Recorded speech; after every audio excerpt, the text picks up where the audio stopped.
నమస్తే భక్తి ప్రేక్షకులకి స్వాగతం. ప్రతి ఒక్కరి ఇంట్లో కూడా అద్దం ఉంటూ ఉంటుంది కదా! కానీ రైట్ ప్లేస్‌మెంట్ ఏంటి అనేది చాలా కన్‌ఫ్యూజన్ ఉంటూ ఉంటుంది. అది పాజిటివ్ రిజల్ట్స్‌తో పాటు నెగెటివ్ రిజల్ట్స్ కూడా ఇస్తూ ఉంటుంది. అయితే అద్దం యొక్క ప్లేస్‌మెంట్స్, ఆ పాజిటివ్ రిజల్ట్స్ అలాగే ఎక్కడ ప్లేస్ చేయాలి, చేయకూడదు అన్న విషయాలు తెలుసుకుందాం. ప్రస్తుతం మనతో పాటు గణపతి దత్తాత్రేయ ఉపాసకులు మురళీధర శర్మ గారున్నారు. నమస్కారం అండి. మహాదేవ. అద్దం నిజంగానే లక్ష్మీ స్వరూపం అని అంతే చెప్పి కదా! చాలా సందర్భాల్లో, చాలా వీడియోల్లో మీరు కూడా చెప్తూ వస్తూ ఉన్నారు. అది ఎక్కడ పెట్టాలంటారు? ఎక్కడ పెట్టకూడదు అని అంటారు అద్దం? వాస్తవానికి కూడా ఒక అద్దంలో కొందరు తరచూ అంటే జనరల్‌గా చెప్తున్నాను. పదే పదే చూసుకుంటూ ఉంటారు. హ్మ్.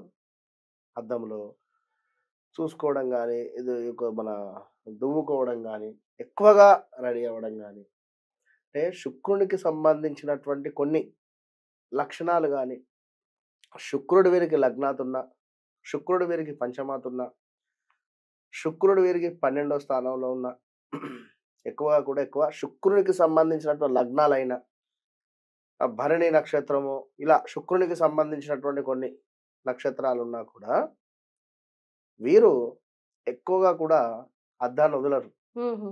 అంటే ఎవరైనా జాతకంలో భరణి గాని, లేదా శుక్రునికి సంబంధించిందుంటే నేను డైరెక్ట్‌గా అడిగేస్తా వారిని. అద్దంలో ఎన్ని సార్లు చూసుకుంటావు? రోజుకి ఎన్ని సార్లు ముఖం కడుక్కుంటావని. ఆ! గురువుగారు మీకెలా తెలుసు? చెప్తా జనరల్‌గా. సో, ఇక్కడ చిత్రం దర్శయామి అంటే అద్దంలో అమ్మవారిని చూపిస్తారు. హ్మ్. అద్దంలో అమ్మవారిని ఇట్లా పూజ అయిపోయిన తర్వాత చూయిస్తారు. రెడీ చేశాను తల్లి చూసుకో అని. చిన్న అద్దము కూడా ఒడిబియ్యం పొయ్యంగా అమ్మవారికి సమర్పిస్తారు. లేదా అమ్మవారి వద్దైన కొన్ని కొన్ని దేవాలయాలలో అద్దం అనేటువంటిది ఉంటుంది. ఇది శుక్రుడు. శుక్రుడంటే మనకు లగ్జరీ లైఫ్. హ్మ్. శుక్రుడంటేనే అద్భుతమైనటువంటి బిల్డింగ్స్ కావచ్చును, కార్స్ కావచ్చును, డబ్బు కావచ్చును. ఇదంతా కూడా శుక్రుడు మనకు అనుగ్రహం ఉంటే అవి వస్తాయి. మరిక్కడ శుక్రుని అనుగ్రహం పొందాలి అంటే ముఖ్యంగా హ్మ్. భార్యను ప్రేమగా చూసుకోవాలి. ఫస్ట్ నేను చెప్పే పాయింట్ ఇది. ఓకే. అద్దం టాపిక్ నేను చెప్తా. ఎప్పుడూ భార్యను తిట్టినా, భార్య మనసు బాధ పెట్టినా, భార్యకు సంబంధించినటువంటి అవసరాలకు డబ్బులు ఇవ్వకున్నా, హ్మ్. చక్కటి బట్టలు కానీ, వారికి చక్కటి వారి వారి అంటే వారికి సంబంధించినటువంటివి ఏవైనా వీరు వాటికి తిట్టుకుంటూ డబ్బులిచ్చినా, కాస్త ఏమన్నా మనసులో ఏమైనా చెడుగా భావన డబ్బులన్నీ ఖర్చు చేస్తుందనేటువంటి భావనతో ఇచ్చినా, అది ఇబ్బందవుతుంది. హ్మ్. ఇవ్వకూడదు. శుక్రుడు నీచబడతాడు. సో, ఇక్కడ నెలకొకసారైనా, 6 నెలలకొకసారైనా, 15 రోజులకొకసారైనా జస్ట్ భార్యాభర్తలిద్దరూ కూడా బయటికి వెళ్ళాలి. హ్మ్. కాఫీయో, టీయో లేదా డిన్నర్ గావచ్చును. ఇట్లా ఏదైనా ప్లాన్ చేస్తూ ఉంటే, శుక్రుడు ఆటోమేటిక్‌గా వారి జాతకంలో అది ఎందుకు అంటే ఇక్కడ హ్మ్. కొందరికి డౌటొస్తుంది. గుడికి వెళ్ళాలి అని జెప్పి.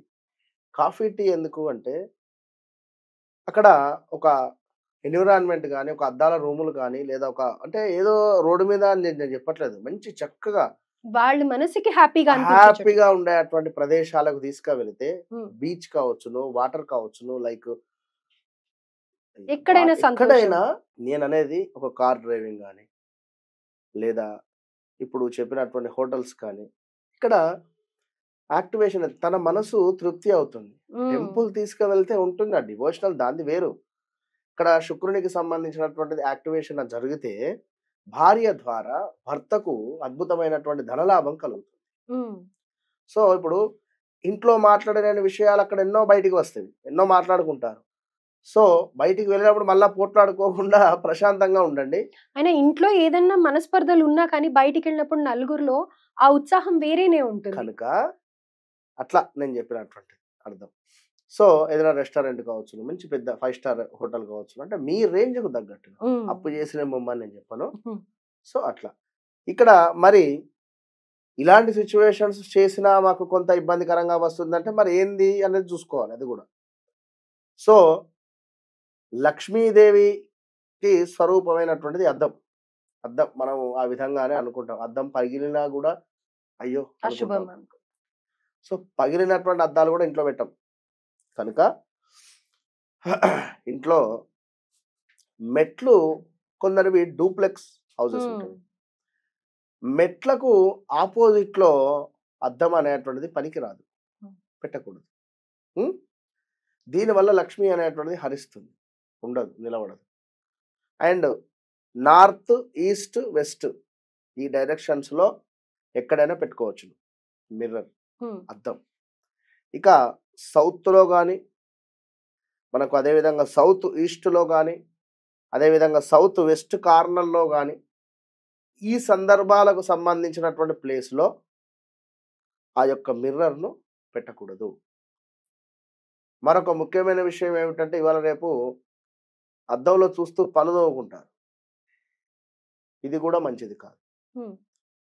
బాత్రూమ్ సరౌండింగ్లో కూడా అద్దం అనేటువంటిది పనికిరాదు, పెట్టకూడదు. అదైతే గమనించుకోండి. ఇక ఇవాళ రేపు వుడెన్ రిలేటెడ్ బెడ్రూమ్స్లో కానీ అక్కడిక్కడ వర్క్స్ చేయించుకుంటూ ఉంటారు, ఫర్నిచర్స్. సో దానికి మిర్రర్ కూడా పెట్టుకుంటారు. సో బెడ్స్కు ఆపోజిట్లో కూడా మిర్రర్ ఉండకూడదు. ఇటొక మిర్రర్ కూడా ఉండకూడదు. 2 మిర్రర్స్ కూడా ఆపోజిట్ డైరెక్షన్స్లో కూడా ఉండకూడదు. మరో ముఖ్యమైన విషయం ఏమిటి అంటే మనము ఎంటర్ అయ్యేటువంటి సింహద్వారం కావచ్చును, సింహద్వారంలో నుండి కిచెన్లోకి వెళ్ళే మార్గం కావచ్చును, కిచెన్లోకి వెళ్ళే మార్గం తర్వాత మరలా బెడ్రూమ్లోకి వెళ్ళేటువంటి ఎంట్రన్స్ కావచ్చును, మాస్టర్ బెడ్రూమ్లోకి వెళ్ళేటువంటి ఎంట్రన్స్ కావచ్చును, చిల్డ్రన్స్ బెడ్రూమ్లోకి వెళ్ళేటువంటి ఎంట్రన్స్ కావచ్చును, అది ఏదైనా ఎంట్రన్స్లో అద్దం అనేటువంటిది పెట్టకూడదు. దీని వలన మనకు నెగిటివ్ ఎనర్జీ ఏదైతే ఉందో ఇంట్లోకి వస్తుంది, ఇంట్లో ఉండేటువంటి పాజిటివ్ ఎనర్జీ ఏదైతే ఉందో అది బయటికి వెళ్ళిపోతుంది. సో ఈ ప్రదేశాలలో మీ ఇంట్లో ఉండేటువంటి మిర్రర్స్ ఉన్నాయా చూసుకొని వాటిని మనం చెప్పినటువంటి డైరెక్షన్లోకి మార్చుకోండి. ఎందుకంటే మీరు సంతోషంగా ఉండాలి అనేటువంటి భావనతో అద్భుతమైనటువంటి రెమెడీలు చెప్పడం జరుగుతుంది.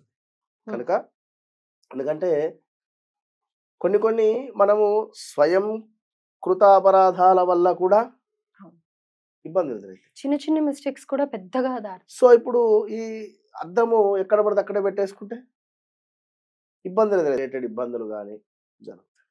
Right. Thank you so much గురువు గారు. ధన్యవాదాలు.